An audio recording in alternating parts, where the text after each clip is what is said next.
Para pemimpin oposisi Israel emosi mendengar rencana Perdana Menteri Benyamin Netanyahu yang akan membangun kota kemanusiaan di Rafah, jalur Gaza. Pemimpin oposisi Yair Lapid menuduh Netanyahu membiarkan para menteri sayap kanan mengejar fantasi ekstrim. Yair Lapid bahkan menyarankan uang sekira 64 triliun rupiah itu dipakai mengakhiri perang hingga memulangkan para sandera. Hal senada disampaikan Ketua Partai Demokrat Israel Yair Golan. Golan mengkritik rencana itu sebagai delusi mesianik. Pasalnya menurut Golan, pemerintah lebih memilih menghamburkan uang pada proyek gagal daripada membangun kembali rumah sakit yang hancur imbas perang. Sementara itu, Tribuners, ex-menteri Kabinet Perang dan Ketua Partai Persatuan Nasional, menuding Netanyahu memprioritaskan politik koalisi daripada keamanan dalam negeri. Lantas, Gantz menyerukan kembali pemerintahan konsensus nasional. Hal itu bertujuan untuk menggantikan menteri-menteri ekstremis. Sebagai informasi, Netanyahu berencana mengalokasikan 15 miliar shekel atau 64 triliun rupiah untuk membangun kota kemanusiaan warga Gaza di Rafah. Nantinya Israel berencana memindahkan sekitar 600.000 warga Palestina dari Gaza ke wilayah tersebut.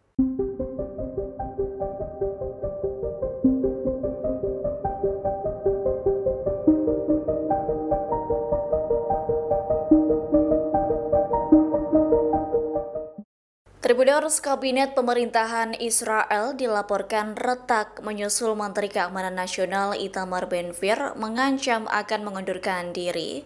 Ben-Gvir siap mundur dari jabatannya jika Perdana Menteri Israel Benyamin Netanyahu menyepakati perjanjian gencatan senjata dan pertukaran sandera dengan Hamas di jalur Gaza.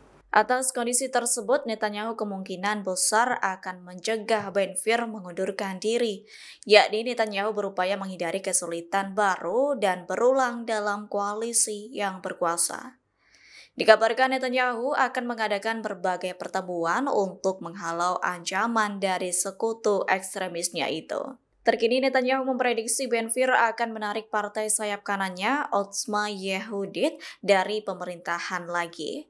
Hal itu dilakukan jika gencatan senjata dan perjanjian pembebasan tahanan ditandatangani dengan Hamas. Sebelumnya Ben-Gvir keras menentang Israel menandatangani perjanjian apapun dengan Hamas untuk mendapatkan kembali tahanan yang tersisa dan mengakhiri pertempuran di Gaza. Bahkan Ben-Gvir tak mau mendengar kabar apapun termasuk gencatan senjata sementara. Dalam upayanya itu, Ben-Gvir membujuk sekutu sayap kanannya, Menteri Keuangan Bezalel Smotrich. Salah satunya membentuk blok persatuan dalam pemerintahan yang menentang perjanjian dengan Hamas.